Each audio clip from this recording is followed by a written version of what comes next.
What's good, party people? This is According to Woods, and we have the very first UFC Fight Night of the year. And I am joined by former U of MMA champion Pius Ina La Lobo, better known as Voodoo Maximus. Yeah, and I'm According to Woods. But Jesus Louises, we got the first fight night. I mean, we're supposedly, according to Dana White, we're past the, power slap your wife fighting league and whatever, because he just wants it to be focused on the fighters. Did you catch any of this press conference from Dana White? Hey, man. Dana White came out. He was like, yo, I understand how y'all feel. It is what it is. But what's suspending me or punishing me, keeping me away from the company? What's that who's that gonna help exactly? The fighters? Who's it gonna help? The hundreds and hundreds of people that work for me, that are directly linked to me? Huh? You want to punish them too? Is that what you want to do? I mean, makes no sense. I've already apologized. My wife told you to move on and leave us alone. We're going to handle this in-house. So, leave us alone. Now back to these fights.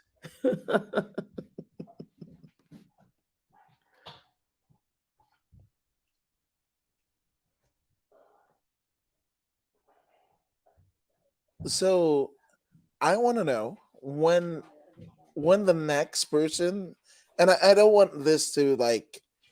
It depends on who it is. Who is it? Who's the next person? Tell me the name. Throw the name out there.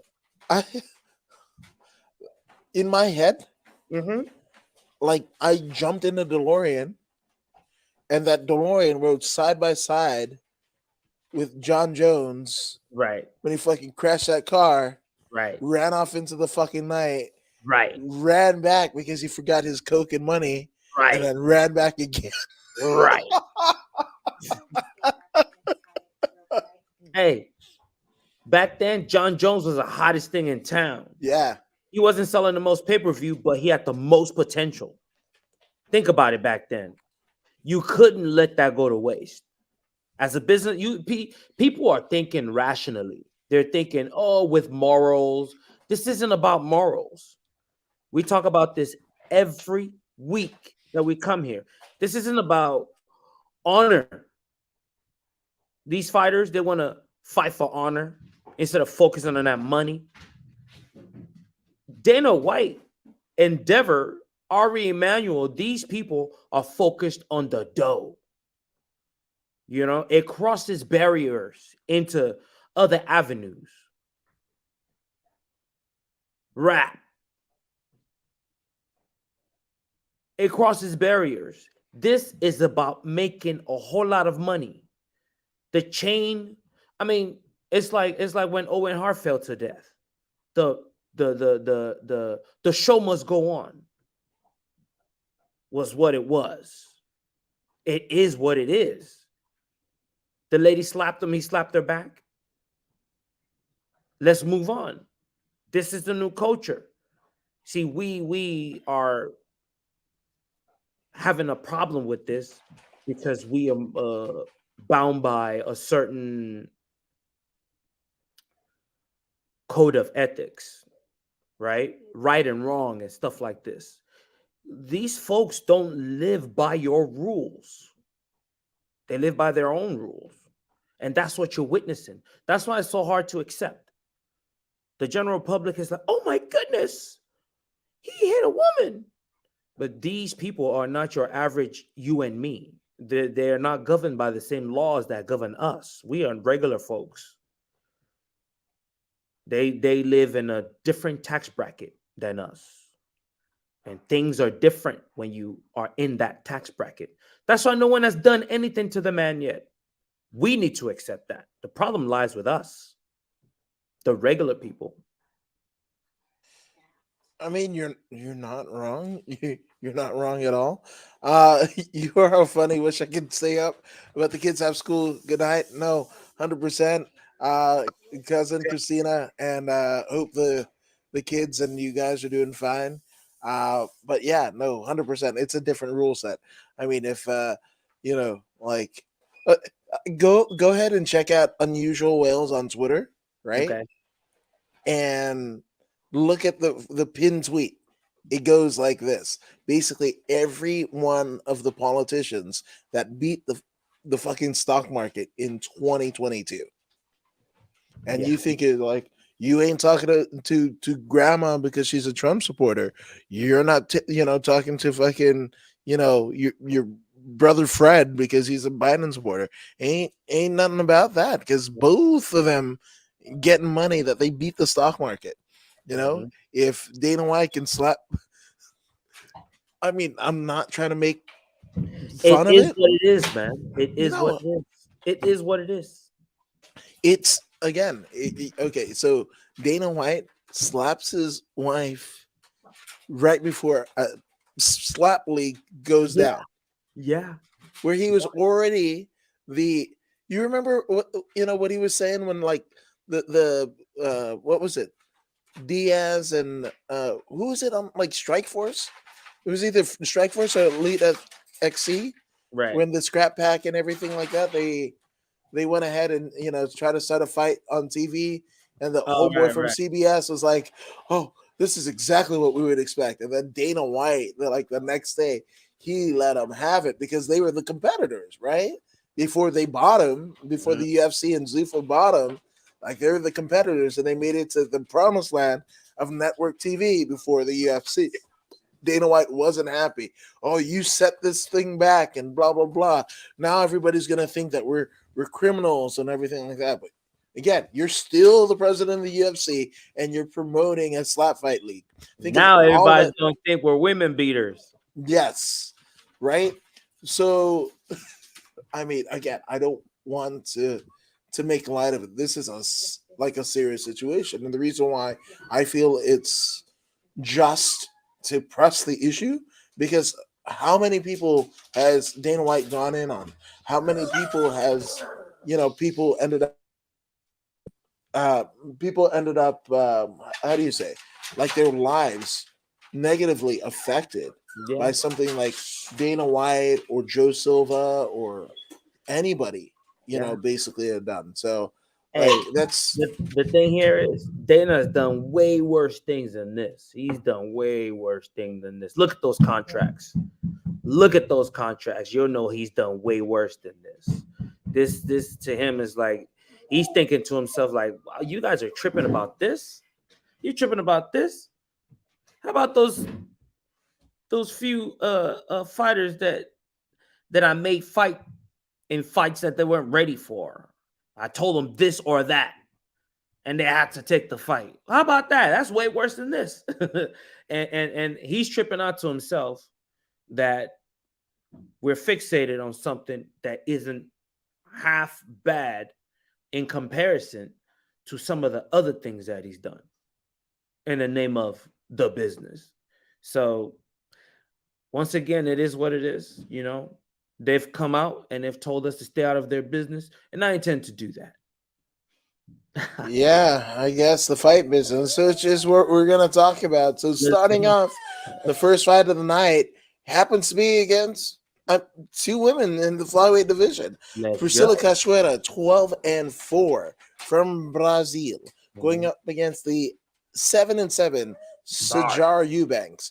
So Mhm. let's look at Sarge for a minute. Obviously, she came to the UFC audience by way of the Ultimate Fighter season 26. Mhm. That season gave us Deanna Bennett, uh, Maya Kunahele, formerly Maya Stevenson, married to Joe Daddy Stevenson. Who else? Roxanne Modafferi came off of that season. That's Like right. that, that was it. For what the Ultimate Fighter meant to the UFC, and we saw it with the unfortunate passing of Stephan Bonner, right? Like the Ultimate Fighter was like the tent pole. It's like one of the big four if you're looking at the WWE. WrestleMania, Survivor Series, Royal Rumble. I forgot the other one. But this is a tent pole. So Sajar Eubanks, that's she was on that show. She had a problem missing weight and Mm-hmm. shaved off her dreads. Like that was dynamic television. She's a Lloyd Irvin disciple. I mean, like really, like if you don't know who Lloyd Irvin is in the jiu-jitsu world, like I don't know what we're doing here. Like, one of the most like legit and gentlemen of color, jiu-jitsu, practitioners that even like the Gracies, they're like, yo, they like Marvin Gaye, and like we got to give it up to Lloyd Irvin. So that's the lineage that Sajar Eubanks comes from, right? But she's had a, I mean, 7-7 record. That's she is one like almost an Angela Hill, where she gets put into the spotlight a little bit too early. Like she, it's like when you bake cookies, but the middle is soft and everything, and everybody gets a stomach ache. That's kind of some Jar Eubanks in the UFC. Like she started way early, and I think going into the pandemic, I think she had like a lopsided record of like a, a 2-3 record, something like that. You remember us talking about that, Mm-hmm. Early you on. know? Right. But in 2 years, she got that, 2-3 to 7-7. So there's something there. She fought on Fight Island, but Yeah. my goodness, I think she's, uh, going up against one of the toughest tests that she has to date, and Priscilla Cachoeira, right? So, in the instance of Cachoeira, right? Let's look at her last 4 fights. Her last 4 fights for Zombie Girl are Ariane Lipsky, where she TKO'd, right? Mm-hmm. Not even TKO'd, KO'd in the first round. Mm-hmm. Then she went to a decision with Jin Yon Kim, which she won. Lost to Jillian Savage Robertson via rear naked choke. But before that, beat Gina Manzini with a standing TKO in the second round. And that was on the undercard of the Do Bronx Michael Chandler fight, right? Mm-hmm. Um, so we got Lipsky, Jin Kim, Jillian Robertson, Gina Mazzani versus the last four of Sajar Eubanks, which I think in terms of name recognition, I think Sajara has that, but she's kind of fell, right? Because loses to Melissa Gatto, beat Elise Reed, but then lost to Panaki Enzad and Ketlin Vieira, right? Her last win before the Elise Reed win is against the Raging Panda Julia Avila in September of 2020, right? So I think this is pretty evenly matched in both women's careers. Mm-hmm. But something tells me that Zombie Girl is going to take it. I mean, I love Sarge. She's gritty. She almost reminds me of Jesus Misfit Christine Ferreira in former Invicta vets and bare knuckle fighting champion, or like world champion, where it's like you're gonna get a dogfight when you turn on the TV and they're fighting, right? Mm-hmm. But I mean, you cannot fight that way with Cachoeira. Like, she'll eat your punches and keep on going. So I'm gonna go with I'm going with Zombie Girl, and I want to say it's probably gonna go to a decision. Um, I think I think Sarge is gonna get outstruck, right?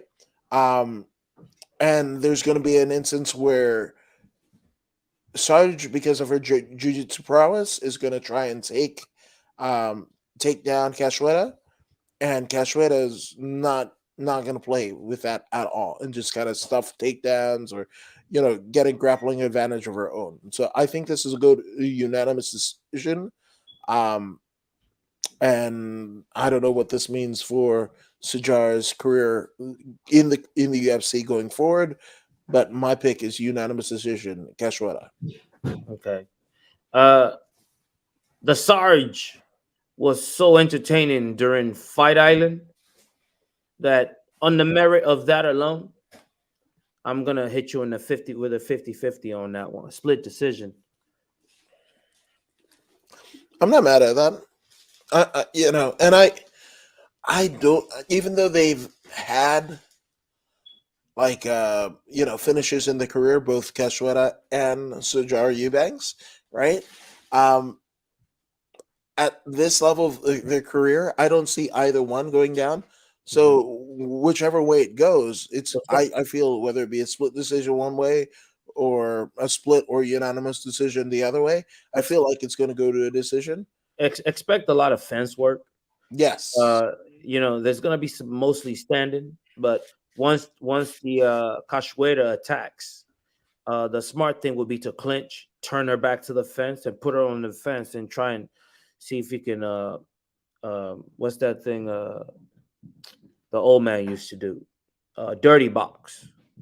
Dirty box will be the way to Yeah, victory. Randy Couture. Yeah, Randy Couture. Put her on the fence, let her draw her in. When she comes in for the kill, go in for the clinch, or attempt a takedown to a clinch, turn her back to the fence, put her back on the fence, and see if you can hold her there and control time. That's why I see a split decision. Okay. All right. I feel you. I feel you. Yeah, I, I'm not mad at that. I definitely respect your deal and respect it so much that I know that hey, even my pick could be wrong. But I mean Hey, I feel like the we're good getting thing a is decision out of this one. the good thing is no one knows. We can It's like only make Queens of the Stone educated Age. guesses. We can only make educated guesses. So Yeah. we will see. Maybe somebody's gonna go to sleep and we're both Yeah, wrong, we'll see. Like Kenton and CM Bunk, you right? know? But you know what's this to me is the most intriguing fight of the night, and this goes by way of the 12-3 Charles Johnson going up against the former LFA flyweight world champion Jimmy the Brick Flick, right? Um, and the reason why it's kind of crazy to me because Jimmy Flick, you remember, famously retired. Like he Mhm, was on an upward trajectory, had gotten what two fight of the night bonuses, and in one, if not both of them, got the quickest submission in both LFA and UFC history, mhm, and then mhm, just walks away, right? mhm, And I mean, total disclosure. He was right after winning the LFA, or right before winning the LFA world title. He was on the Gordon Wood show. So, like, again, Charles Johnson hasn't been on the Gordon Wood show, so I'm obviously gonna go Jimmy Flick, right? mhm, But my deal, it's just like uh, two plus, what in the middle makes four, mhm, right? mhm, Right? It's the exponent, right? The missing number, right? mhm, So what is it that I mean, Jimmy Flake, you would be arguing that right now the flyweight title has been what's his name? What's his name? God of David, War. Yeah, David, Davidson David, Figueredo, right? And Assassin Baby, mhm, Moreno, right? mhm, You would argue if Jimmy Flick hadn't have left, I believe in the trajectory that he was going, he was going he would be right there in terms of title contention, right? mhm, So why is Jimmy Flick coming back? And that's to me, yeah, I mean, but that's like what 2 years because he makes his prominence during 2020, right? During the pandemic, right? right. So what changed in 2 years, and I tried looking at the socials to see if there was any clues or whatever, and I knew he had gotten into some businesses and stuff like that out in Oklahoma where he's from, but yeah, it's puzzling to me, and you're 2 years older than you were, and sometimes cage rust does play a part. I'm not saying it's going to or whatever. And you know, uh, cage rust is like MMA math. Like just because you add this, that, and whatever doesn't mean work out the way that you wanted it to. So that's my Mhm. only thing. And this is nothing against Charles Johnson. Charles Johnson, obviously to get here, a 12-3 record, he's doing something wrong, right? Mhm. I mean, he just beat Zalgas Zumagulov, who looks like a bloody Easter Island, like a statue. Like that dude, he's scary, and Charles Johnson pretty much, dispatched him via split decision, right? And Mhm. Muhammad Makayev, right? He lost to Makayev, right? And then prior to that, in LFA, I mean, he was on a run. Like literally from LFA 100 to 110, 114, 122. That's a 4-fight winning streak. I'm sorry, 5-fight winning streak. If you include his boxing contest in Thailand, right? So, um, I mean, you got the skills to pay the bills, Charles Johnson. But I just, if I don't want to speculate on what's going on with Jimmy Frick, if it's like he's coming back for the money, well, whatever, like whatever he wants to do, and UFC obviously being open to him coming back, that's that tells you all you need to know and how much respect that the UFC brass have for him. But again, it was just like, yeah, he would always make fight picks, right? UFC fights and everything like that. And then the next thing you know, he's training at the Performance Institute, getting ready for a fight. And I'm Mhm. like, what happened? Mhm. Yeah, that was a lot of time lost, especially at the speed that this game has been evolving lately. Um, it sure didn't help him, though. He was stringing together wins when he left.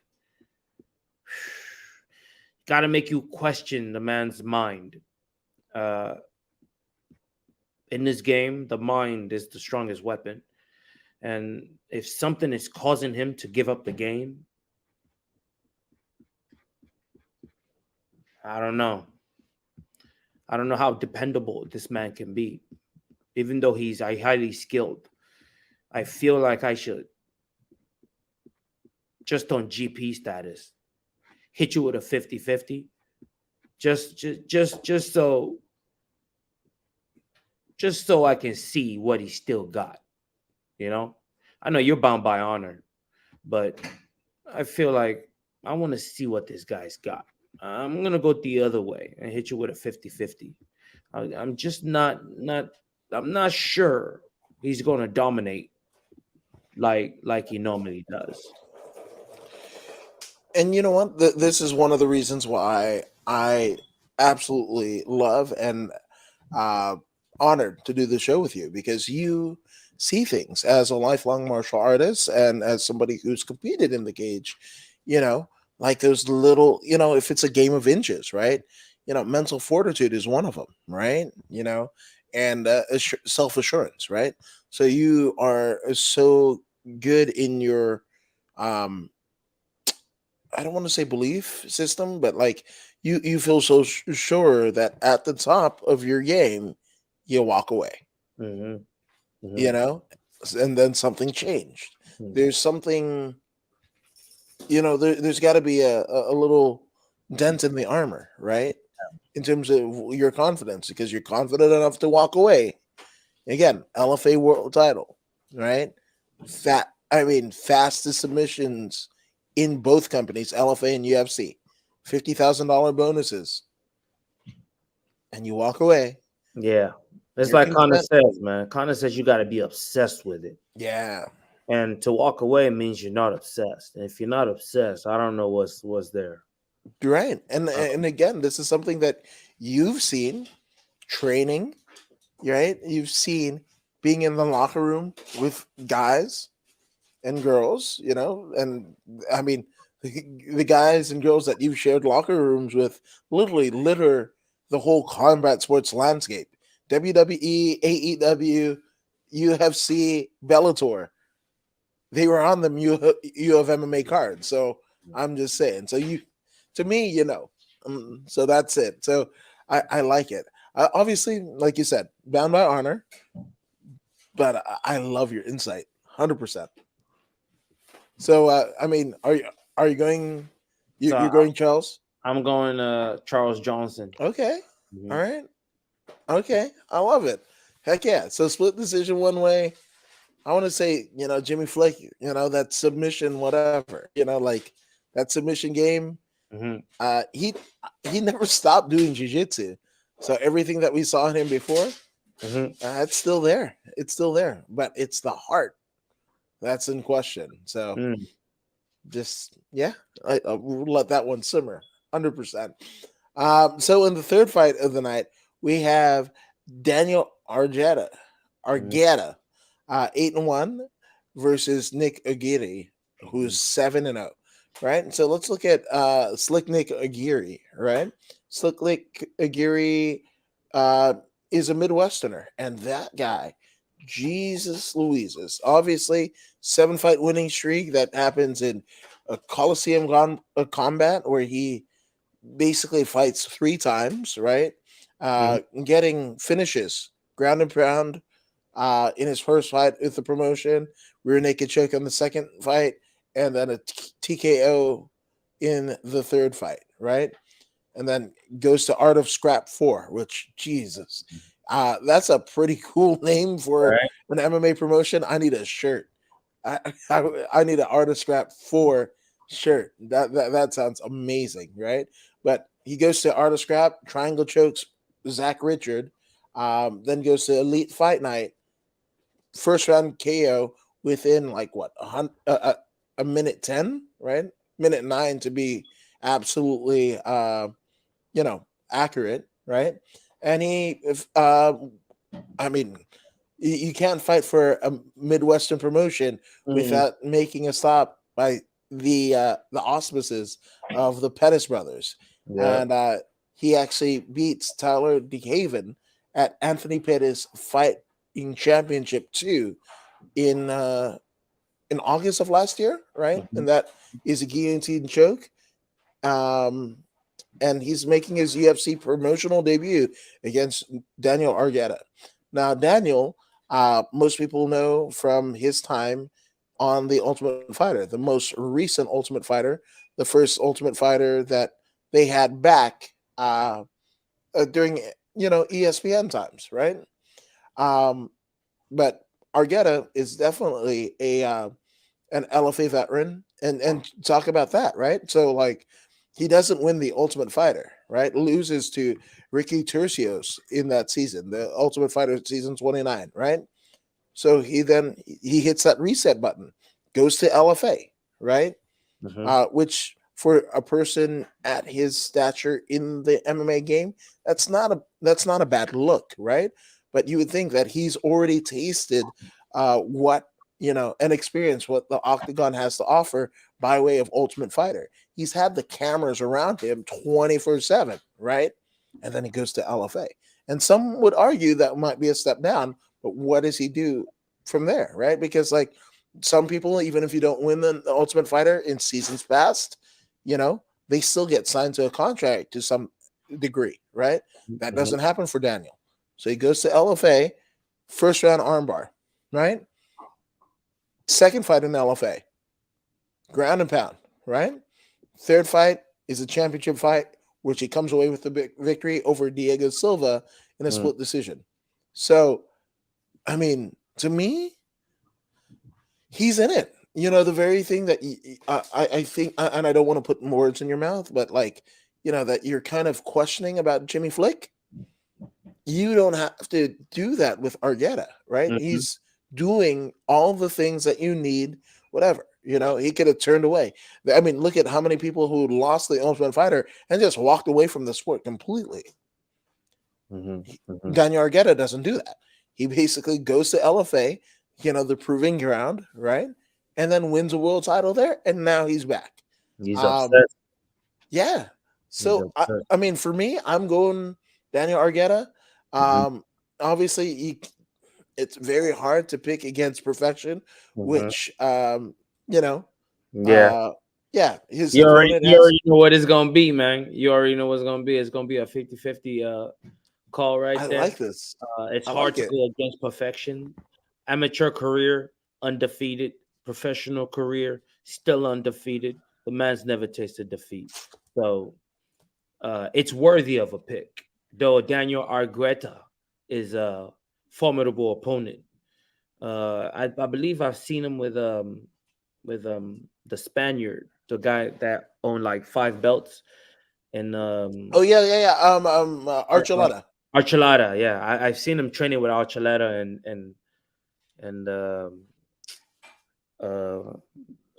the Snake from the UFC, TJ Dillashaw Oh, oh yeah. and Ryan Lillian. Those guys, Yeah, those guys training yeah. together. No, I mean that's what it says. He's at UFC Gym Costa Mesa, which Yeah.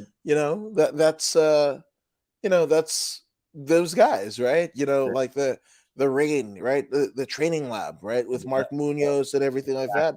yeah. That's at Archuleta, TJ Dillashaw. Mm. Who else is there?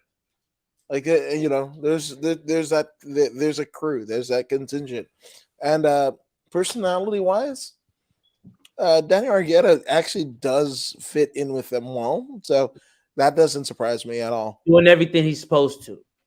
Yes, He's very aware of his platform and the need to create a show for the audience. He attempts to do that. So that is a-okay in my book. Everything he's doing now, he's just got to bring all three into a fine peak, and before you know it, he's championship material.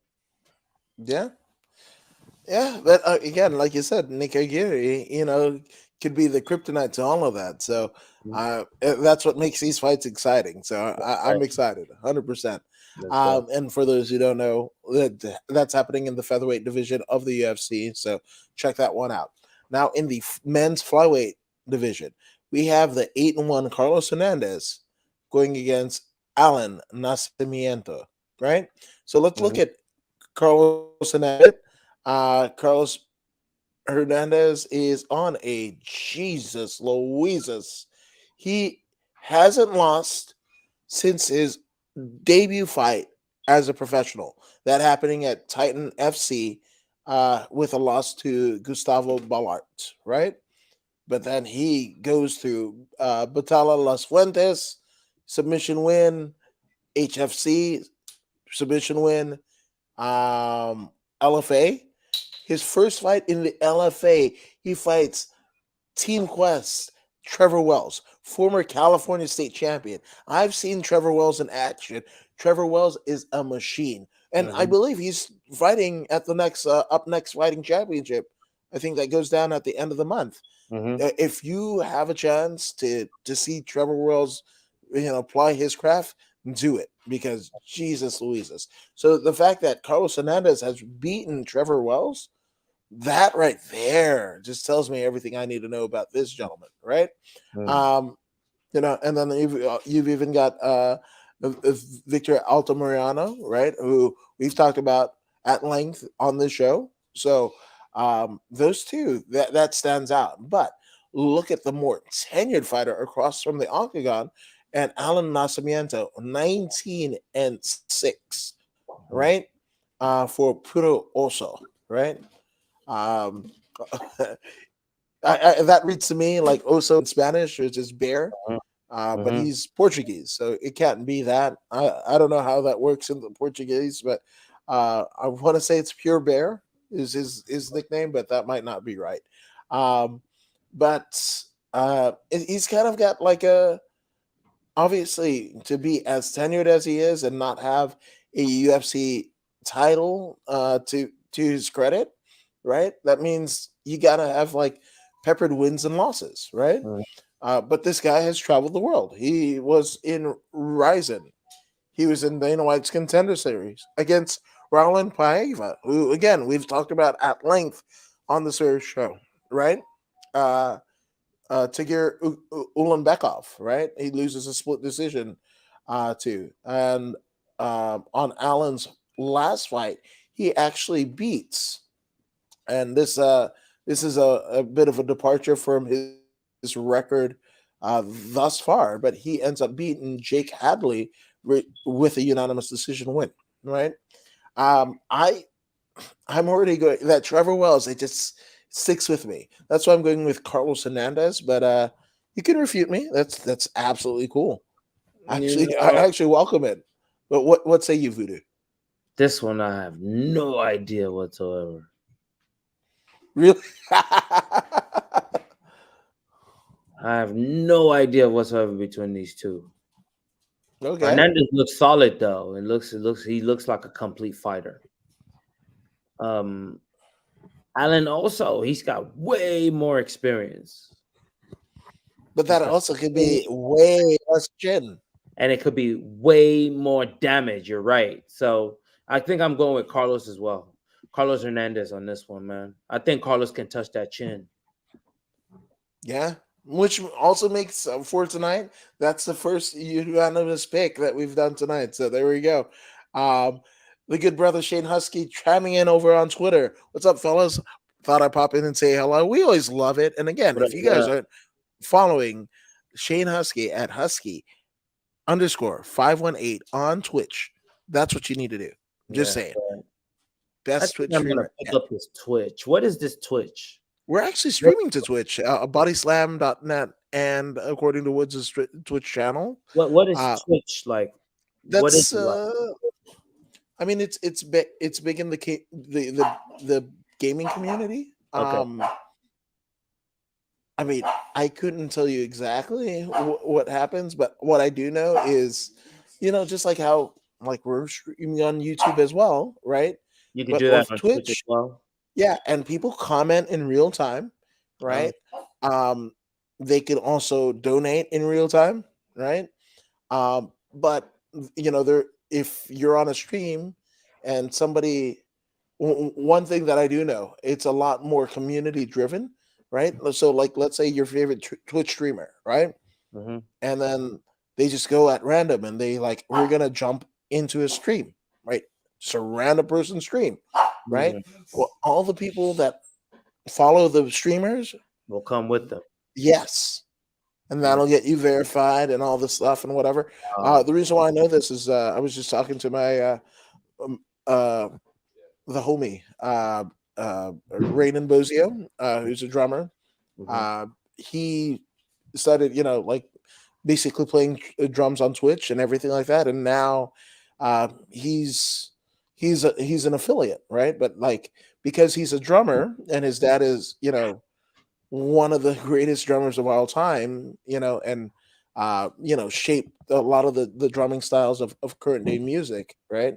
Um, well, the people that were influenced by his dad see the son on Twitch and a talented drummer in his own right, and they're like, ah, man, like, fuck Technology. yes, like, I mean, whatever. And they bring in all. So imagine like if Travis Barker was in a stream, and you're like, oh my god, it's fucking Travis Barker, whatever. And then Travis Barker goes into Rainan's stream.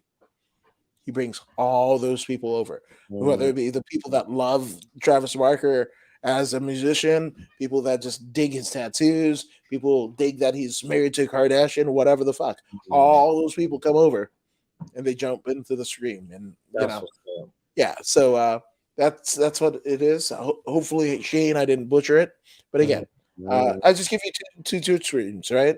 So Shane Husky, Rain and Bozio, or Rain and plays on Twitch.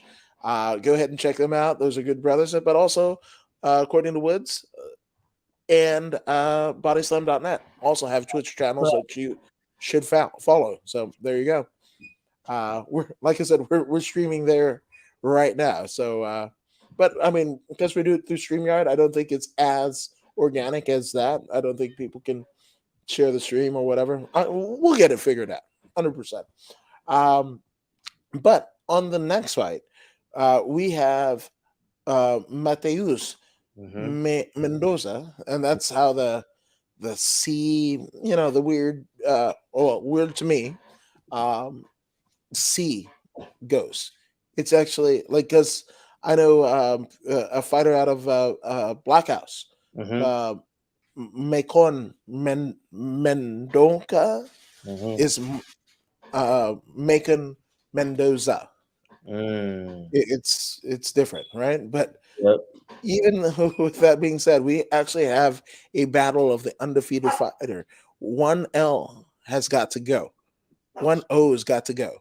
But we've got the 13-0, the snow leopard, Javid Basharat, right, going up against Mateus, right? So let's look at Javid first off. Undefeated. He's got TKOs, KOs, heel hook submissions, guillotine chokes, dice chokes. Like he's all over the place in terms of the ways that he has in his arsenal to win. Right? Very rarely goes into a decision. He only does that in his last two fights, and his last two fights are two guys that again we've talked about extensively in Trevin Jones and Tony Gravely. That was Javid's last two fights where he scores a unanimous decision, and that is his. Those are his lone unanimous decision wins in his entire career. Everything else has been a finish. That says something. So on the other side, we have Mateus. Mateus 10-0 is Bozal. Is That's his nickname here, but spends a large part of his pre UFC career in the Brazilian MMA circuit until he faces Sheikh Ajim, Mm-hmm. which he finished in 48 seconds in the very first round last, what was it, last March Mm-hmm. this year, right? Oh, well, not this year, but last year, 2022. 9/27/22 is where he makes his UFC debut by way of the Dana White Contender Series, which he demolishes his opponent in 48 seconds. Ooh, somebody's always got to go. So I actually want to hear your thoughts first. Hey, look. All I know is Javid has been in there with two UFC veterans, and he's unanimously put them away. Matthews can't say the same. Uh, they're both 0-0, but one of them is worldwide rated, while the other one is rated in Brazil. Uh, I will bet my money on Javid Basharat because not only is he certified by beating two UFC veterans, he's doing it with style, unanimously taking them out. All three judges saying, "Yeah, you won, buddy." That's how good he is. So Javid, he gets my vote. I wouldn't be surprised if he stops him. You know what? Yeah, and a champion of another promotion as well. So let's put that in there. That little bit of asterisk. Right? Yeah, no, I think I'm gonna go there. That Tony Gravely. We know how tough Tony Gravely Yeah, is. that's a So big win. that's big. Uh, the good brother McMack says, "Hey, baby, looks cold there. 100%. It is, according to my computer, it's 50 degrees Fahrenheit here, 50 degrees. 54, right? Which I worked it out, and that's 12.2 Celsius. So I'm just saying. So it's LA cold. There are places colder than it is right now here in LA, but also I don't go to those places. Fuck that. Not at Fuck all. that. No, no. Like if you're going skiing and something happens to you, like okay, you went to the snow, which is a sign from whatever deity that you hold dear. Like, should we live here? Should we not? Snow is a sign you shouldn't live here. That's not. You got to kill it. The people back in the day used to kill an elk or a water buffalo or whatever the fuck to wear its skin so they can survive the fucking cold, right? Just saying. Like you could, like if you go hot, well, you can go to cool. You could get in the water, right? Snow, you got to do some other shit to fucking combat that. Is what I'm saying. You can't just fucking go out there and whatever unless you're like Wim Hof and everything like that, doing ice baths and shit. But that ain't me. They were fucking filming. What's it? Uh, Not Prohaska. Jan Blahovic, right?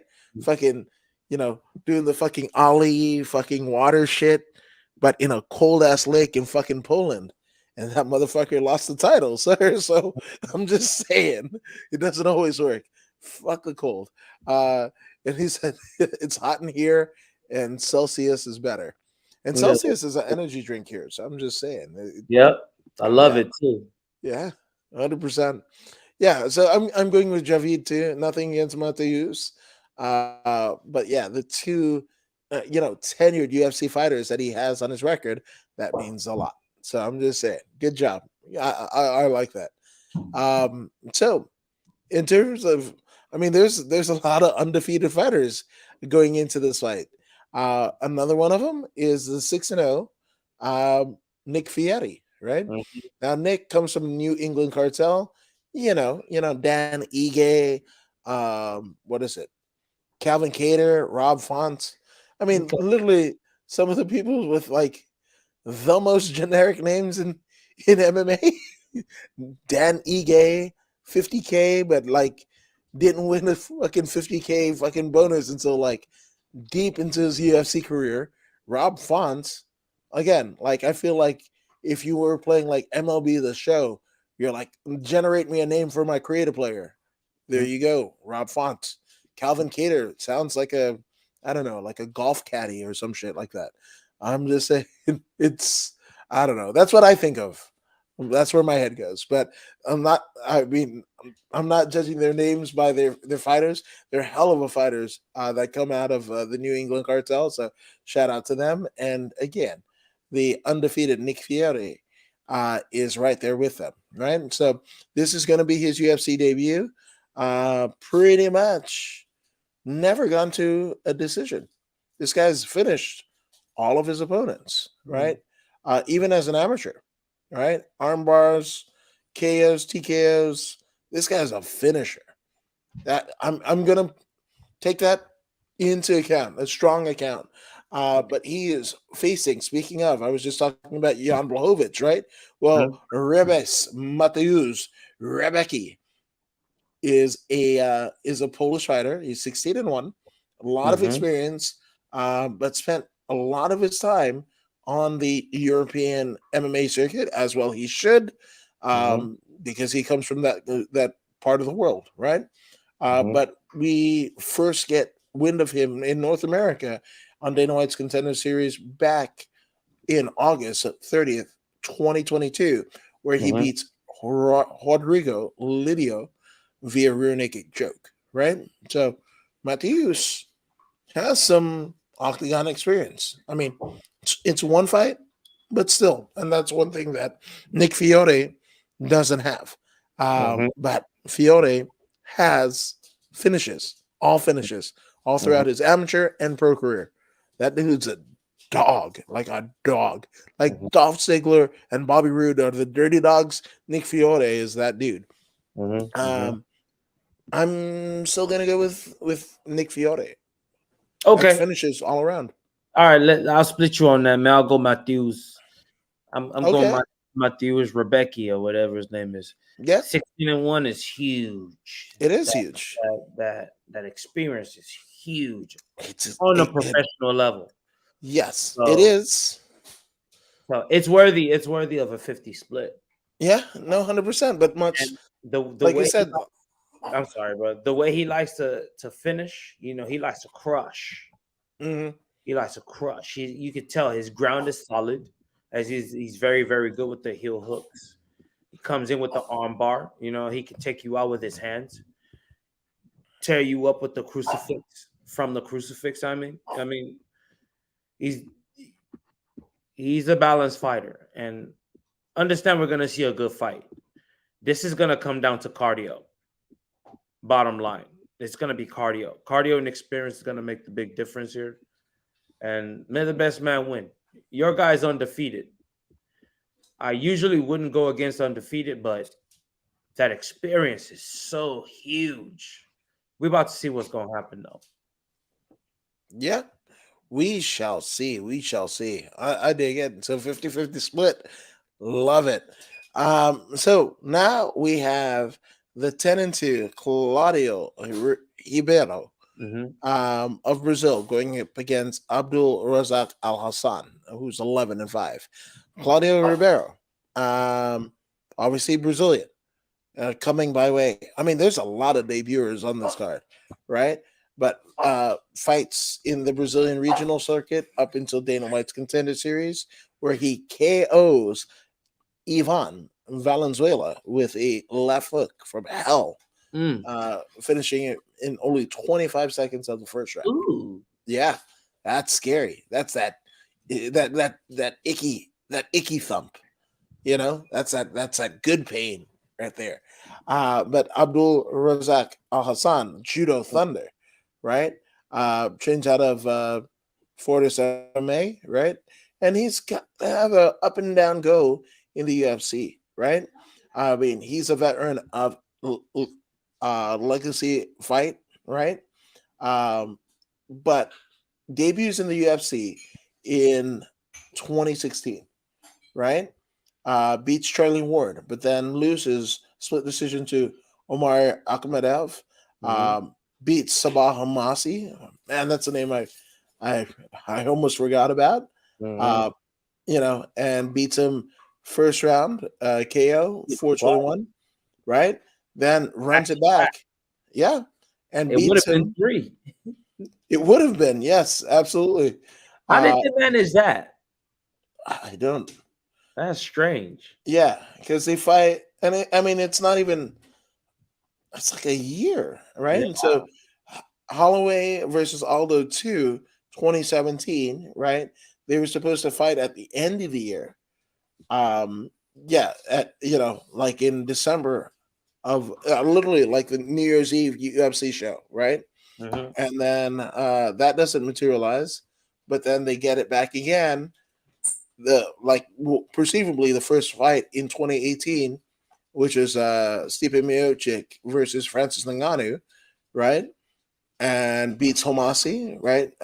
Even faster than he did the first time. Mm-hmm. Yeah, so I don't know what that is, and it wasn't like there was a title up for grabs or it was a title eliminator for them to fight, again and again and again. But unfortunately, these things happen, and I say unfortunately because that's a little bit. It prolongs the career a little bit if you're fighting the same guy who's at the same level as you and you don't level up, you know, and the hits and like for Sabah Matsi, like that's 2 KOs from the same guy that led you nowhere.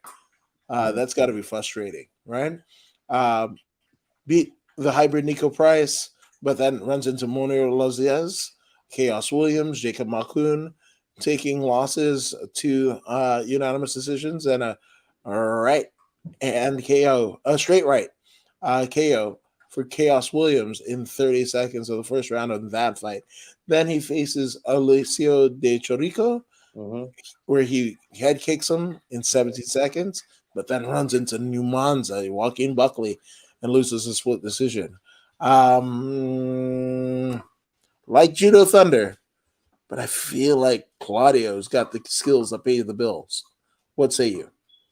Claudio has to push the pace and at the same time maintain control of the pace of the fight.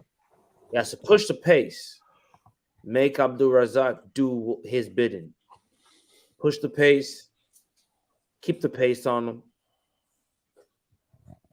out grapple him, wear him down. He'll slow down because Abdul Razak is an explosive fighter. That first round is extremely dangerous. If he makes it into the second, there's a good chance the opponent can win. And that's what we've seen. That's why you see the back-to-back-to-back losses. These people saw a recipe that was working for them, and they, 3 people in a row were able to beat them at the highest level. So Claudio, I'm sure, he studied this. He's a taller guy. So, a lot of fence work will be advised. Of course, using the long range weapons, the jabs and the front kicks, and just burn them out, and finish them out. Take them out in the third. I also see Claudio winning this one. Yep, that's a consensus pick. That would be the second consensus pick tonight. So there you go. I mean, again, your variety is the spice of life. So we don't have to agree 100% of the time, and I think it makes it interesting for all involved. So again, this is cool, but that would make the second consensus pick. As Yeah, we get into the let's make it a third immediately. Umar Nurmagomedov. yeah, pretty much yeah. I mean, at 17-3, Raoni Barcelos.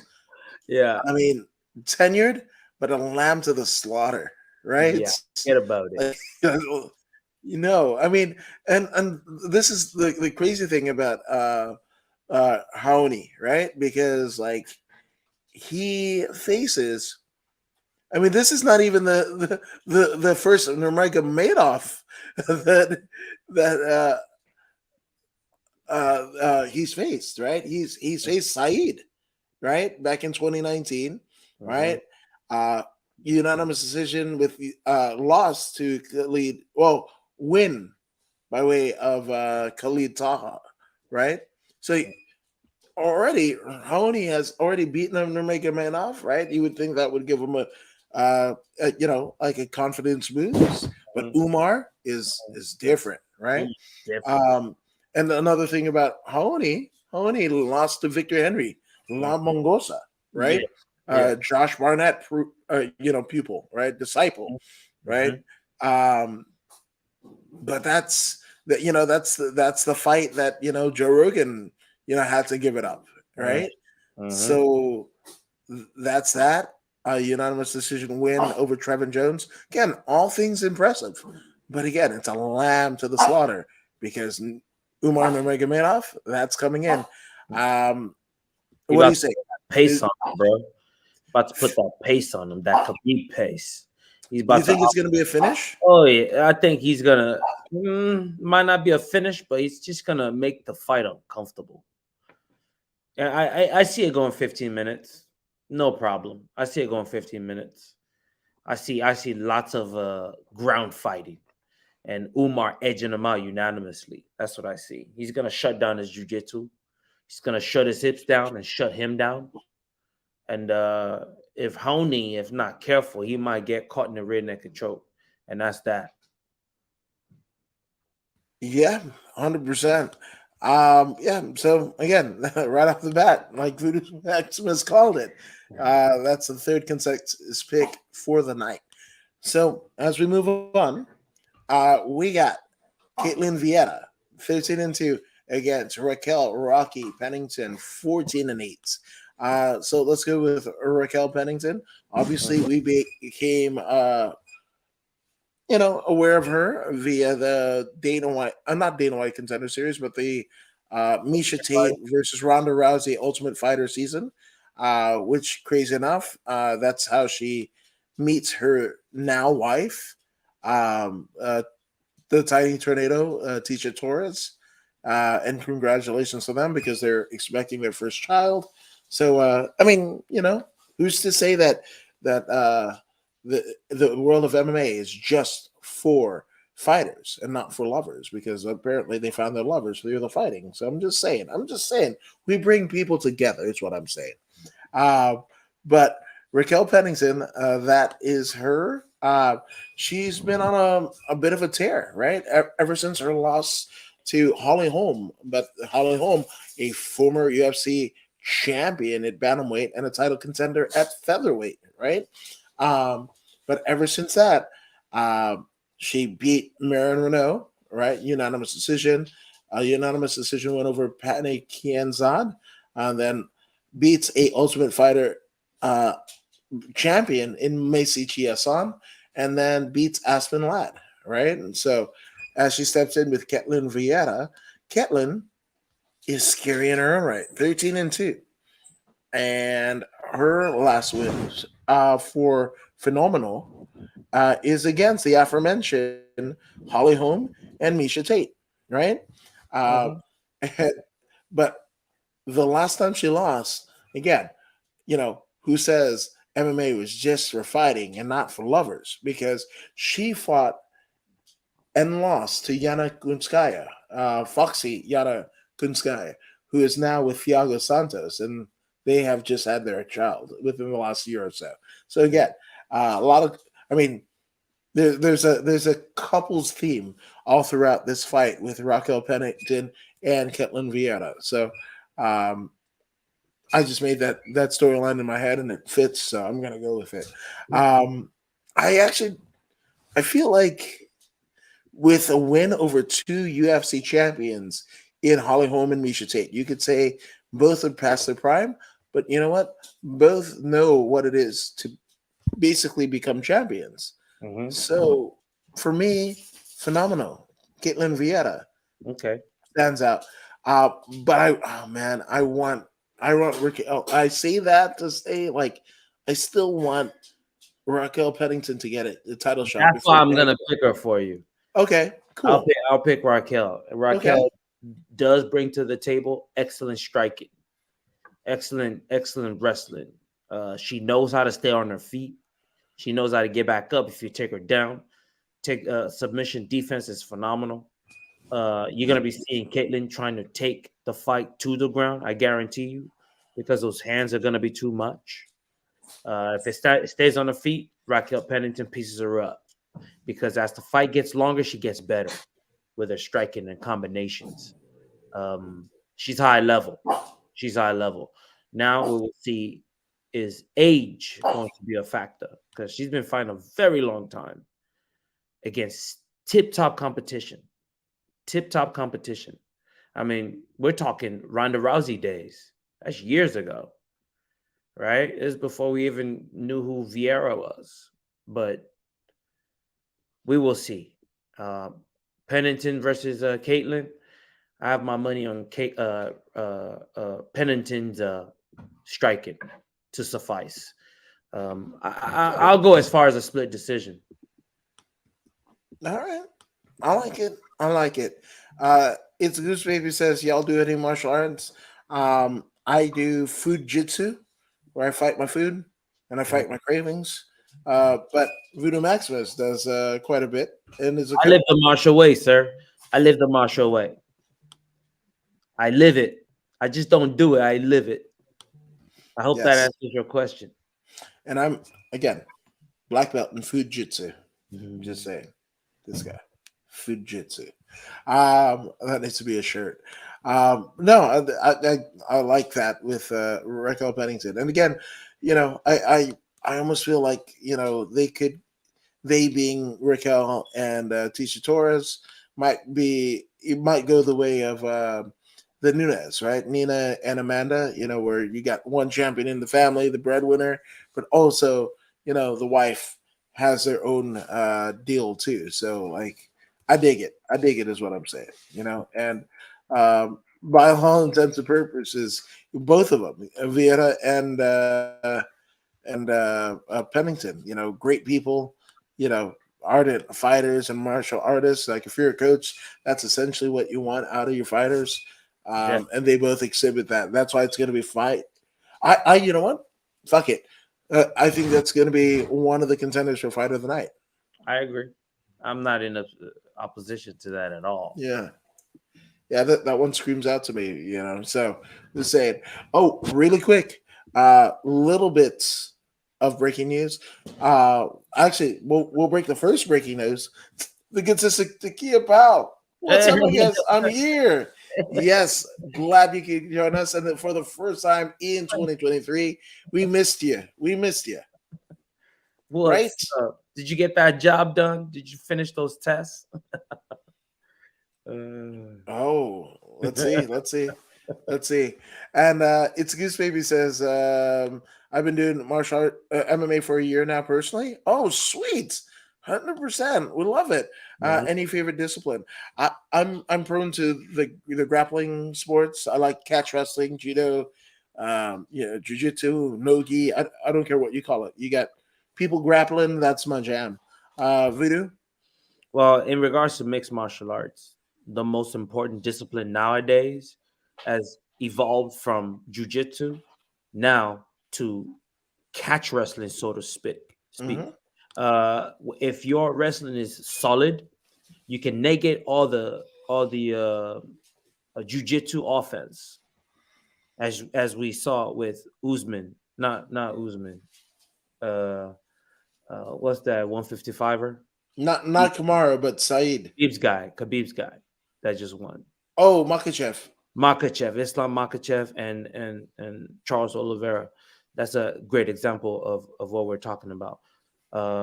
Wrestling is now the base, so I don't really have a favorite because it is what it is. A really strong base wrestling with submission and decent striking. You should be on your way. Yeah, no, 100%. And Takia says, I'm always here, and no, I couldn't get in. Dang it, dang it, dang it.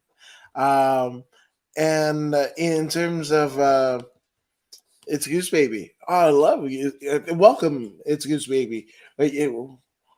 Welcome, welcome. I feel like first time here, and I think we're gonna jive very well, very well. Been wanting to get into UFC, but haven't found the time. Sometimes taking it from the very beginning, it's tough, right? Or jumping in, in the middle of it. But I feel like if you wanted to get in as a viewer, uh, this is a perfect card for you because there are a lot of names that you don't know, so you can judge them just by the presentation of their expression of martial arts, right? And that when they win, when they lose, it's going to feel that much better and or worse attaching yourself to them at this level. So I think this is a perfect card for you to get in terms of your patronage of the UFC, and it's on ESPN Plus, so you don't have to pay any extra for it. So I'm just saying. And he also says, I'm more of a judo guy. Hell yes. And jiu-jitsu, very close second. The grappling arts, hell yes. Watch the first UFC, and damn, that stuff was brutal. Yep, no fish hooks, no ball shots. I think that was it. No biting. Those are three, right? No biting, no fish hooks. It's either this or fucking trying to gouge out a motherfucker's eye. No fish hooks, no biting, no ball shots. And Not it's funny. anymore. No, not anymore. But then you got fucking Dana White power slapping his wife. So I No don't. more human cockfighting. Yeah, right, exactly. Or again, that the gay senator from New York.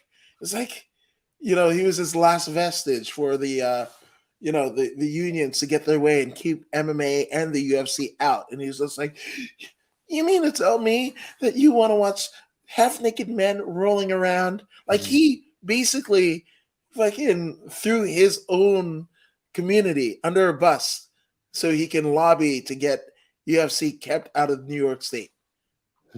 Go ahead and watch it on YouTube. It is utterly ridiculous. It's fucking wild. I just Good old again, days, huh? I'm just saying, he's like, you want to watch two grown men half naked as an openly gay man himself and standing on that platform. He's more like, you want to join me? I mean, I'm just saying. And I should be live too. Oh, damn, right on. Let's do it. Let's do it. I love how the little guy won the fight. His name, the BJJ guy. Hoist Gracie. Which, I feel like that's it, right?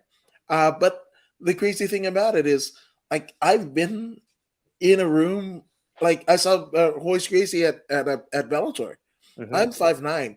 He clearly is way taller than me. He's way taller than me. So the whole thing, like, oh, he's a little guy. He was littler than the barroom fighter and the sumo that they put in there. Yeah. Roided up dudes. Chemo carrying the cross to the Jesus Christ. I mean, within what? 7 years? We get chemo carrying an actual cross, like an actual. It was a good idea at first. Yeah, to Diego Sanchez, like damn near fighting the poltergeist. Yes. And then what? From like within 10 years of that, you got God's warrior, our boy Yoel, No forget Jesus. No forget Jesus. USA, what happened to you? I USA, love you. what happened to you? You were the very best.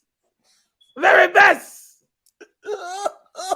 USA, don't forget Jesus. Jesus Christ. Jesus Christ. Don't forget Jesus. Hey, a lot of people said a lot of people thought he said, don't know for gay Jesus. Or something. Yes. Like, people were so mad. It's like MMA is great. It's like I can't watch anything else because it's like MMA and pro wrestling's are my jam. That's it. Oh man. Oh, and Olivia says hi. Hey, Olivia. Hello. Hey, Hello. Olivia. Isn't it past your bedtime? She can speak well wishes from the dreamland. That's where it's happened. Yeah, they didn't have one of them. I'm in the middle of Alabama. Oh, Which okay, all right. well, I tell you what. Well, I mean, Not enough MMA in Alabama. it's so I found out a crazy little tidbit about Huntsville, Alabama, and the way that I found out. So, do you know that Huntsville, Alabama, has the most PhDs per capita in all of America? What in Sam Hill? Here's another tidbit. Do you know that Huntsville, Alabama has the most divorces per capita? There's too much intelligence over there. I mean, also, Huntsville, Alabama, the most DUIs per capita. Ooh. So you're smart, get drunk, get married at some point, and divorce. Hey, after all the men had to share 50%, they got drunk. Yes, yeah. Yeah. And yes, little guy comparatively. No, you're absolutely right. You're absolutely you're on the ball. Which Gracie? Yeah. Olivia says hi. Yes, absolutely. And like the name Voodoo, used to go by Voodoo Mama Juju on Halo back in the day. Well, that's what's Whoa, up. that's taking it one step further. Mama Juju. Over here is Maximus. Nice to meet you, brother. Yes, 100%. And if you want to, excuse me, if you want to jump into some free MMA content, go ahead and check out U of MMA. You're going to see Voodoomaximus. You're going to see a young, free Sonya Deville as her given name, Dari Barriento, right? You're going to see a young Shyler Andrews, Scorpio AKA, Sky.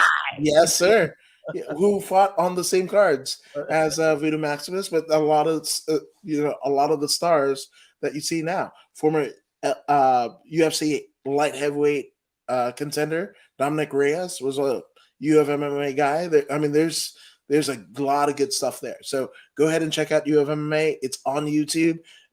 Subscribe to the channel. I don't know if they're getting any ad revenue, but shout out to Turi and Jaytan, right? Jaytan, Turi. Yeah.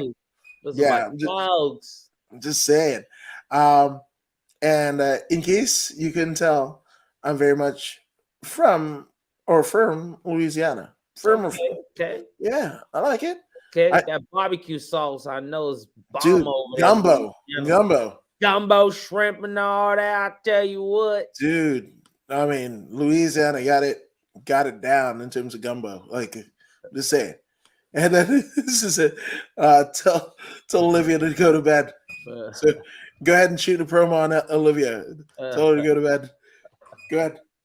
It's time to go to bed, young lady. I tell you what, let's get on bed right about now.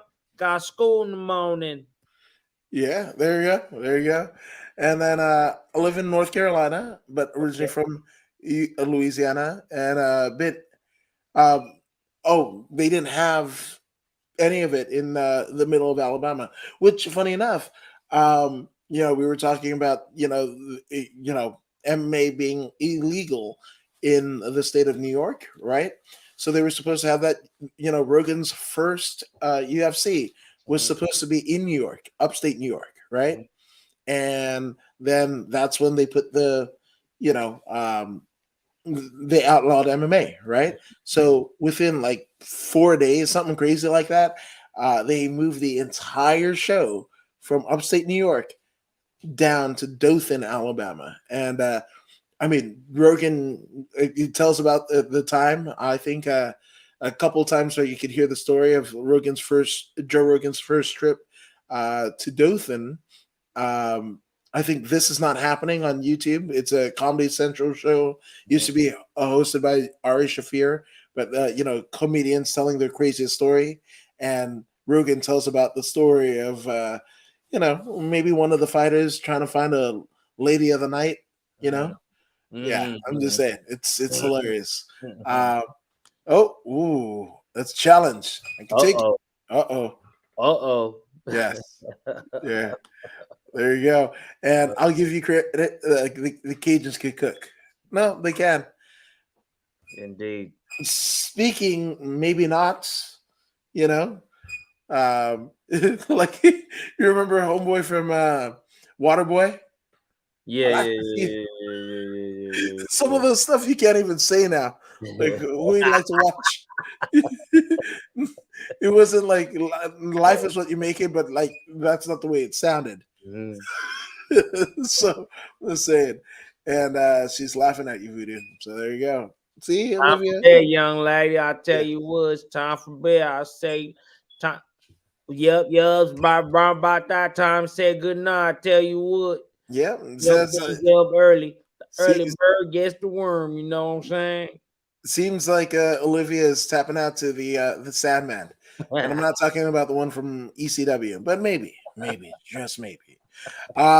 So the next fight we've got Punahele Soriano, Ooh. 9-2, right, against the equally 9-2 Roman Kopilov. Let's Mm, look at Kopilov first, right? So Roman Kopilov, a champion of, I don't know, I want to say that's the Fight Night Global promotion, right? That used to be co-promoted by Fedor Emelianenko, right? But mhm, he, this is, to me, he's got some cool fights in here, right? mhm, So Roman Kopilov, his UFC debut is against Carl Robertson, right? And mhm, Carl, he's an Eastern European dude, but during the time that he was training here in LA, he was training with Josh Barnett and Victor Henry and the rest of those guys, right? So, to me, that's a notable name in Carl Robertson, right? mhm, mhm, Um, but he lost to Carl Robertson too. So he goes on to lose his second UFC fight to Albert Duriev, right? But picks up his first UFC win just last year in his last fight against Alicio de Chorico with a mhm, combination punches. That's the first time I've ever seen that in typology, but there it is, right? mhm, So he's facing a tough Islander in Punahele Soriano, right? mhm, Puna uh, is training out of Extreme Couture, but let's just go with the last five fights, right?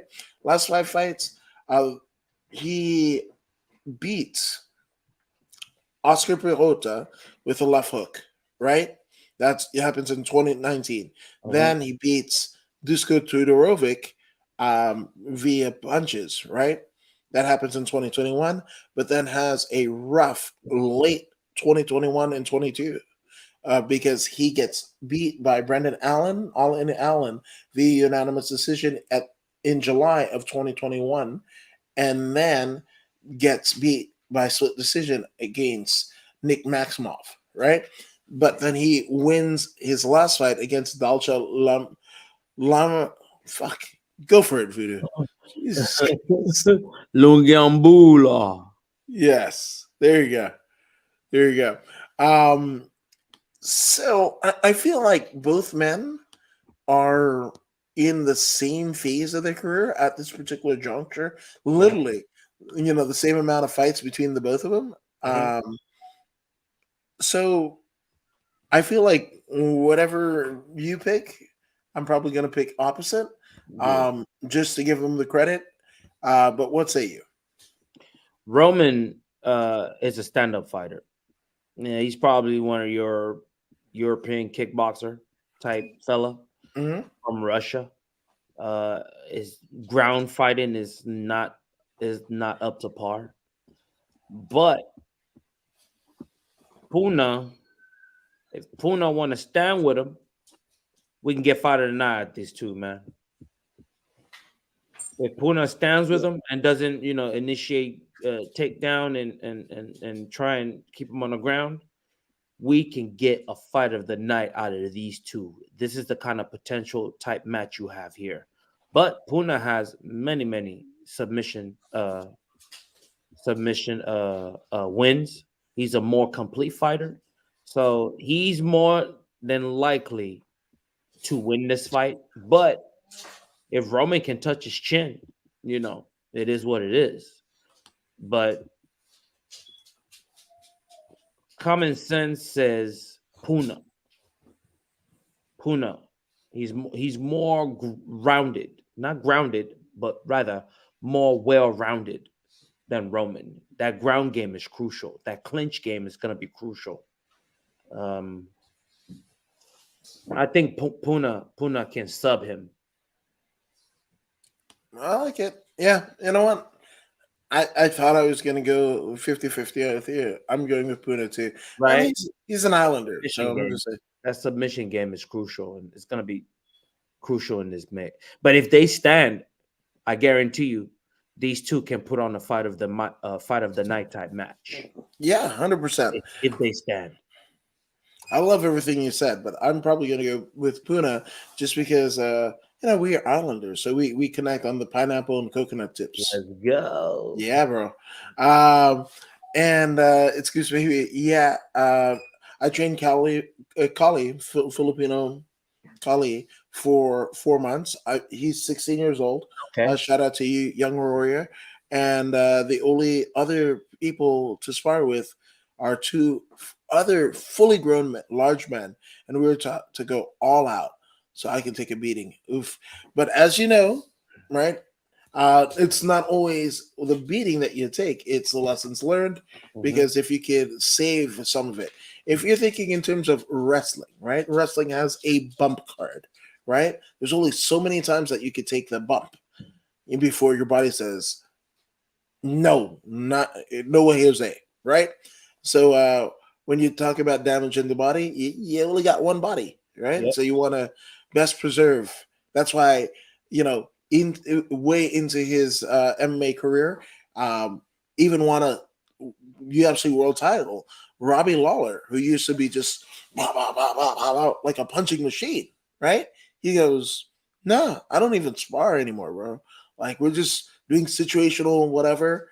Essentially, the striker's version of catch and release, right? In grappling and jiu-jitsu, you might have something, you might have a heel hook, but you let it go because you got to fight another day, as does the person you're administering it to. So you can't have all your ligaments jacked up and whatever, and then go to work, right? So just say it. Just train safely is what we're saying, right? And I've been trying to make February my homie Greg Appreciation Month. Shout out to Greg. So there you go. But the Civil Rights Association keep riding my ass for some reason. Mhm. I guess. People are So, gonna do what they're gonna do. yeah, 100%. You just got to rise above it. That's Yeah, right. the of John Cena, you got to Yeah. rise above the hate, and you can't see him. Just he's invisible. You can't see me. Hell yes. But you know what we can see? The co-main events of the evening. We have the 22 4-1 action Damon Jackson. I think it's Damon Action Jackson. Hmm. But either way, it's not Action Andretti and AEW. That's not it. But what we got is, man, Damon Jackson has fought for PFL, Bellator, LFA, and the UFC. He's literally like isn't that like the grand slam of MMA promotions right there? Right, man. That's right. That is like if he can work out like a co-promoted whatever in Risen and fight over like in Japan one time, like he might be one of the most accomplished. Like I would like him and Anthony, who what's his name? Anthony Smith. Like I know his name is Lionheart, but I feel like The White Lion is because he's super light skinned and he lives in the middle of like I don't know Iowa or somewhere. Like you say Lionheart, in my head it's like White Lion chucking corn or something. I don't know. Lionheart. Yes, One of yes. my boys from PG, his name is Lionheart as well. Oh, is it? Richie. Hell Lion. yeah. And shout out to Peterson Grappling. Right? Yeah. Oh, yes. He's in Tehachapi. He drives off Ooh, to train with Coach Brian. damn. Lionheart MMA is his thing in Tehachapi. I'm gonna tell you off air what we lived in Bakersfield, what I used to call Tehachapi, and that's why I'm gonna say it off air. Yes, yeah, because I know it's got native connotations and everything like that, so I don't want to disrespect anyone, but I had a name for Tehachapi, and that's nothing against the town or whatever. It's just again, there's a screw loose in my brain, and that's when people said it. I heard different, is what I'm saying. But so we're looking at Damon Jackson, right? Has fought Charles Boston Strong Rosa, beat him in a unanimous decision win, submission arm triangle choke win over Kamuela Kirk. Daniel Argueta, who we just talked about from a fight previous, basically Jackson beat Argueta via unanimous decision, and then also a TKO over Pat Sabatini in the first round back in September of 2022 for Damon Jackson, and he's facing a a New England cartel luminary, right? In one Dan 50K Ige. 50K, 50 caliber. I'm sorry. 50 Caliber, bang, bang. Caliber, really, really, like a guy on a 3-fight losing streak, a guy that didn't get his first UFC like 50K bonus until well into his career, but still kept the 50K moniker, right? Like he lost to his teammate Calvin Cater during the pandemic. They were shaking hands and hugging the whole time. Yeah. But the one thing that I will say, right, he has a win over Mirsad Bektik, right? And again, Mirsad Bektik against Darren Elkins at UFC 209, right? Mm-hmm. That is one of the greatest fights I've ever seen in my life. To me, I've got a top two. Mm-hmm. It's the aforementioned one that I just mentioned at UFC 209 and at CFX, or did I say that right? California Extreme, CXF. CXF. Right, but Jalen Turner against Richard Leroy. You can find that on the Fight TV app. I'm not getting paid for it or anything, but if you're a fight fan, you gotta check that out. I was in the room that night at the Burbank Marriott and Convention Center. And that was just one wild ass fight, and I don't want to spoil it, but I got to give those dudes respect. So the fact that Dan Ige has a win over Mirsad Bektik, that says something to me. And he's Hawaiian. I know I was talking shit, but I guess I'm gonna go with Ige, even though he's not 50K to me. They both have one person in common: Kevin Aguilar. Yes. Kevin Aguilar. Dan Ige was able to beat Aguilar, but Right. Aguilar was able to beat Damon Jackson. So who is to say Damon Jackson can't beat Ige? Yeah. That No. you know what they say about that triangle, right? This one beats this one, that one beats this one, and and the other whatever. So I can 50-50 you on this, man. No problem. You I don't know, I don't mind you picking Jackson you on this. said about that triangle. You're talking to a guy who went to fucking AEW last night at the forum in Inglewood, and I just saw a damn flippy shit match with Kenny Omega and the Bucks versus a team of Pac, the Lucha Brothers, There named you Death Triangle. And the go. thing about it is, that was the worst shit I have ever seen. Yeah, like not it's not the worst shit I've ever seen. I just knew what I was getting into. It's like flippy shit off of tables and whatever. That shit was cool when the Hardys do it, but Mhm. like, how the fuck you gonna give a motherfucker 80 DDTs in a match That's and crazy. then put him through a table, but then and then kick out of that, but you win with a roll up win like a schoolboy? The fuck are we doing? Ah. So I'm just saying. So whoever is at the end of that, Aguilar and fuck all of them is what I'm saying. Duh. So because I had to sit through that stupid ass fucking match. Ugh, Jesus Christ. No No. psychology. Again, if you're a wrestler and you're 120 pounds and you use a DDT, first off, you don't have enough girth to pull off that fucking move with Duh. any relatability, reality, or whatever. You got to remember, Jake Roberts in the Boston Gardens hit a fucking DDT on Ricky the Dragon Steamboat. And you know what it did to Ricky the Dragon Steamboat?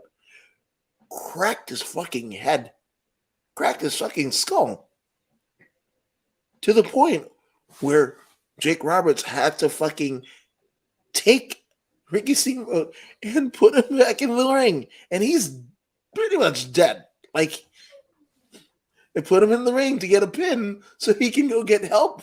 You know, like, you got to end the fucking match. That's crazy. So again, if you're 120 pounds and doing like, you know, 80 DDTs, 70 fucking spinning DDTs, What again, are you doing? yeah, what are you doing? That's what I'm saying. I mean, that's my soapbox. So, So you say, I'll go Damon Jackson. okay, I guess Ige. I mean, fuck. Yeah, Ige is worth the pick, man. He's a I I badass dude. yes, but again, 150K. That's that's a linchpin with me. I'm sorry. I'm call me petty. I, I've been called worse things, so I'm just saying. So yeah, okay, cool. So you got Jackson, I got Ige. Okay. But also, if fucking Ige gets flatlined, I'm also not mad at it. Not at all. Yeah. So just total disclosure. But total disclosure, we are at the main events of the evening. We have the Frenchman, the 12-3, Nasruddin Imamov, going. Actually, he's French, but he's Mhm. the Russian sniper. Figure that one out. But he is 12 He's and for 3. hire. That's why. I Yes, he's the mercenary, Born in right? Dagestan.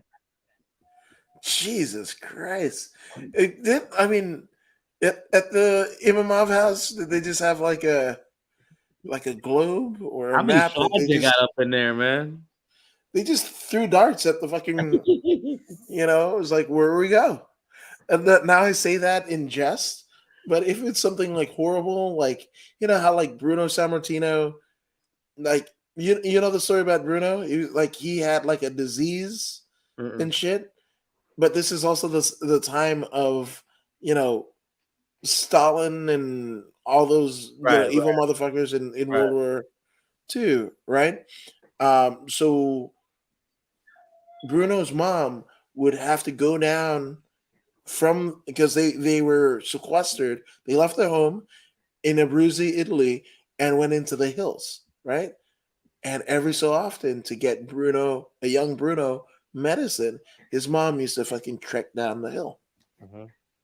and thwart getting captured by the evil empire of Italy and Hitler and all those motherfuckers, right? So I see that, right? Uh, Maybe the Imamov family was facing some sort of persecution from, their home country, and they couldn't go back, right? I hope it's not that, because it makes it way less funny that he's a Dagestani-born Russian sniper that now calls friends home. I wouldn't be surprised if that was the case Yeah, at all. that makes me look like a douchebag, isn't it? Mhm. But Nasruddin, uh, Nasruddin has his last three fights beat a TKO'd Ian Heinisch, right? Uh, that elbow from Crucifix, circa the Big Daddy Goodrich elbows from Crucifix from back in the day, right? When he did that to Edmund Shabazian, who was once the golden boy of not just Glendale Fight Club, but also the UFC. They were building him up because he was one of Ronda's training partners.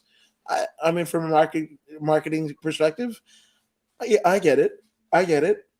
But again, he lost to Imamov via elbows from the crucifix, and that's all you need to know about that. Yeah. And a unanimous decision win over Joaquin Buckley. That, to me, that's a pretty good resume, right? Mhm. And you're not even getting into like the Phil Hawes and stuff, and the Jordan Williams and stuff. So that's a pretty good go. On the other side, we got the shit talking CTE inducing Sean Strickland. As you can probably tell, I'm not a fan of Strickland. Can you tell?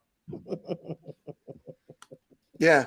The only thing the only thing that I agree with Strickland is how he talks shit to the schmo. Okay. You know about the schmo, right? I know that fella. I don't like him at I'm all. familiar with him. He's I don't You you don't don't like have to be a gimmick gimmick. or any of that. Yeah, you don't have to be a gimmick and whatever, right? Mhm. And Schmo tried to pull his shit on fucking Strickland, and Strickland was like, "Nah, I fucking know what you do. I ain't no fucking joke." Like, Mm. fucking pie faced the Schmo, and Okay. that's the only thing I like about Strickland. That's it. I mean, you know, I guess I don't want to shit on like he stepped into a cage and I'm not. He's headlining a UFC. I'm not, and that's not sour grapes. It's just saying like, okay, I understand where I am in the pecking order. That doesn't Right. necessarily mean I have to like the fucking, shit. Like I can like the cod liver oil because it's supposed to make me healthy, but I don't have to like the taste. Right? Right. Right. That's Sean Strickland to me. That's what's up. Um, so uh, peppered, he's peppered as fuck, right? Because he had that time where he was coming back from the he had some sort of injury that almost pushed him out of the UFC, right? I mean, almost threatened his life, right? But he Yes. fucking powers back from it because there's a bit of a gap. I can't remember where it is, but um, you know, he takes a sabbatical away from the sport, right? Then he Mhm. comes back, ripped and roaring to go, shit talking, guns blazing, the shit that we want out of a fucking, fighters. Entertainer. Yeah, right. But Mhm. let's look here. So he from 2018 to 2021, he goes on a bit of a tear, uh, dispatching Nordine Talib, Jack Marshman, Brendan Allen, Christoph Yako, and Uriah Hall. Right, in various ways, except for the Brandon Allen fight. they all go to the decision, and it's unanimous. All three judges, all three rounds, right? Mhm. Brendan Allen has the unfortunate instance of being during this run being the only one that gets finished by Strickland, right? Um, but since then, I mean, it's a grappling match, but he lost to Andy Varela, right? Comes Mhm. back to the UFC. He beats Jack the Joker Hermanson, but loses to Alex Pereira, which, the current UFC All bad champions. loss. Right, not a bad loss. And he loses to Jared Cannonier, again, a former title contender, right? So they're not bad losses, right? But at this particular point, if you're asking yourself as a fan, is Strickland, does he have what it takes to not cower in the face of top level competition? Well, he's faced a title contender and a champion back to back, which leads me to believe he might be a bit of I don't want to say a choke artist because shit can happen, and he can land a lucky punch. But for my money, I'm going with Nasruddin.